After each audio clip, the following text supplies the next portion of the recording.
Oui, bonjour tout le monde. Eh bien, je vais vous faire un petit tour dans mon atelier, dans ma petite pharmacie, parce que la grande est plus bas.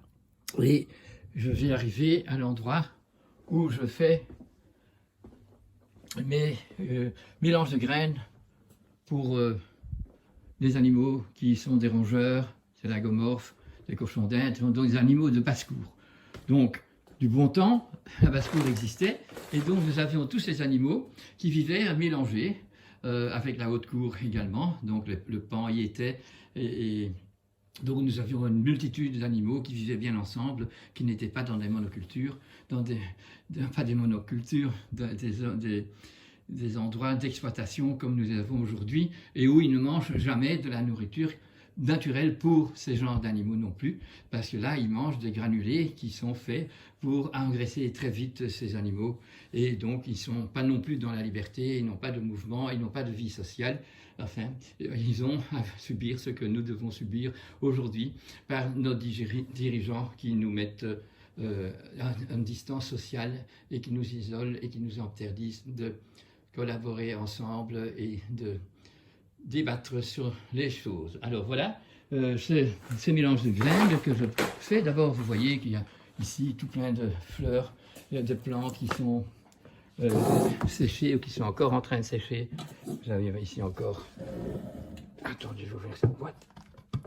Hop, ça. Ici, vous voyez le tilleul, hein, les fleurs et les feuilles attachées à la fleur du tilleul. Et voilà, c'est du travail tous les jours, hein, mais pas tous les jours, mais il ne faut pas rater le moment quand il fait la cueillette. Alors voilà, les graines sont là. Le principal, c'est de l'épeautre non écossais et non aplati. Et puis vous avez au moins 30, souvent c'est 40 sortes de graines qui sont mélangées ici et qui vont faire que ces animaux-là n'ont pas de problème dedans puisqu'ils rongent tout le temps. Quand c'est des granulés, vous comprenez bien, c'est comme pour le cheval, ils ne rongent plus, donc le dentiste va venir tous les 3 mois. Quand moi je commençais ma pratique, eh bien, ça arrivait 1 ou 2 fois par an qu'il fallait râper les dents, tandis que maintenant c'est tout le temps, puisqu'ils ne mangent plus comme il faut, et qu'ils ne sont pas dans la forêt, qu'ils ne reçoivent pas de branches, parce que ces petits lapins et ces cochons d'Inde aiment très bien quand vous allez promener, que vous ramenez des petites branches, quand il y a encore des feuilles, avec des feuilles, quand il n'y a pas de feuilles, eh bien l'écorce va faire le bien.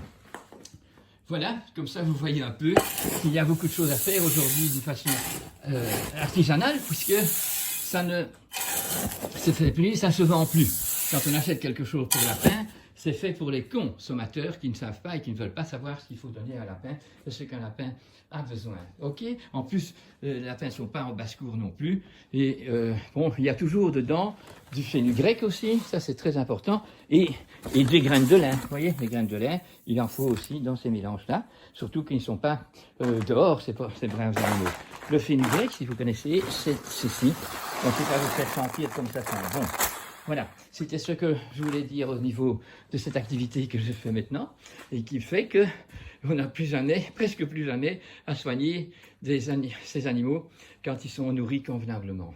C'est incroyable que même des confrères qui viennent me demander ces graines-là pour donner à leurs propriétaires de patients qui rongent, eh bien, ils se disent, mais maintenant, on ne doit plus jamais travailler leurs dents et les problèmes digestifs ne se font, pour ainsi dire, jamais, que c'est par un hasard très peu probable.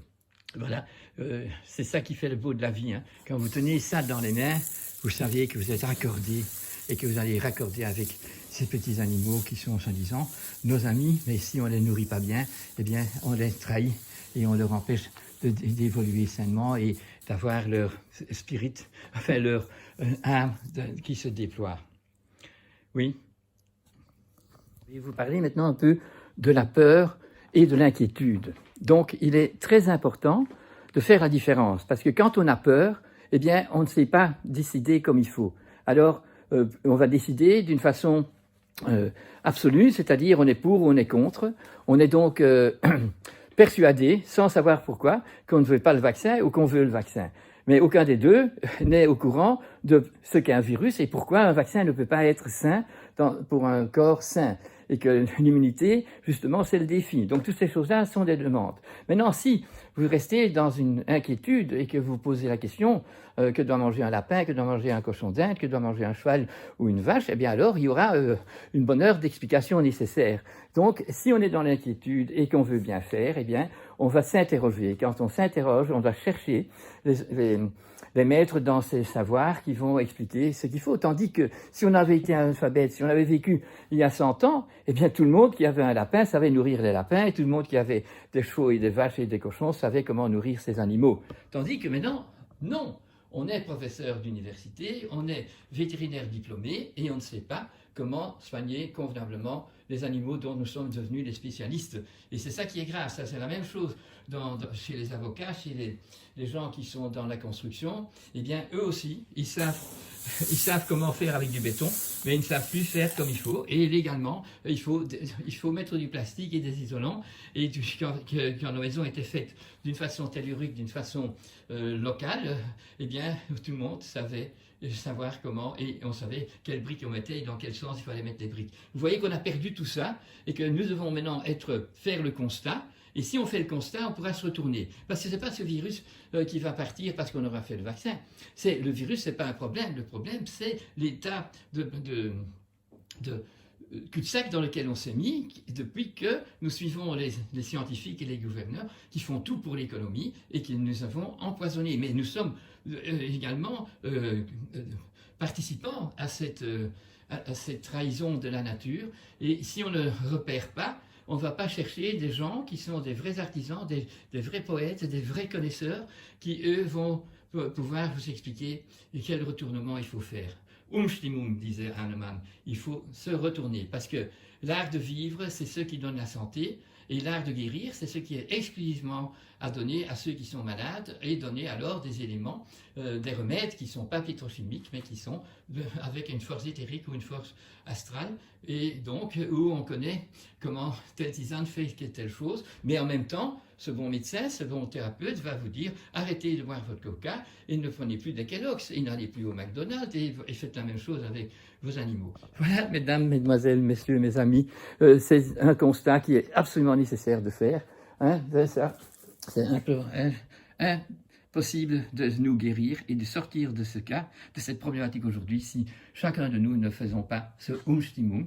Alors, ou bien on est encore des innocents et on devient responsable, ou bien on est responsable de notre profession et on devient de nouveau dans sa vocation et dans son métier. Eh bien, la vie est ici sur Terre pour les artisans et c'est ce que j'espère que nous allons tous essayer de faire convenablement.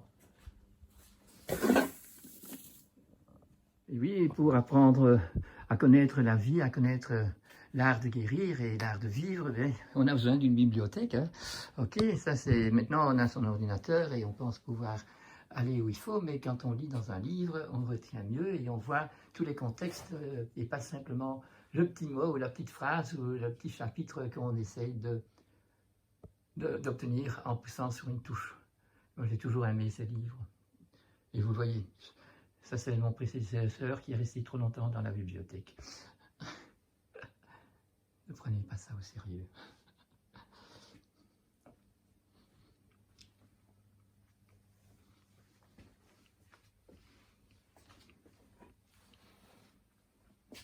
Voilà, c'est l'atelier de Gargamel, Eric.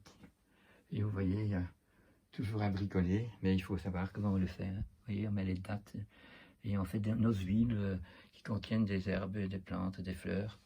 Et voilà, avec ça, on peut faire beaucoup mieux qu'avec des médicaments qui sont pétrochimiques.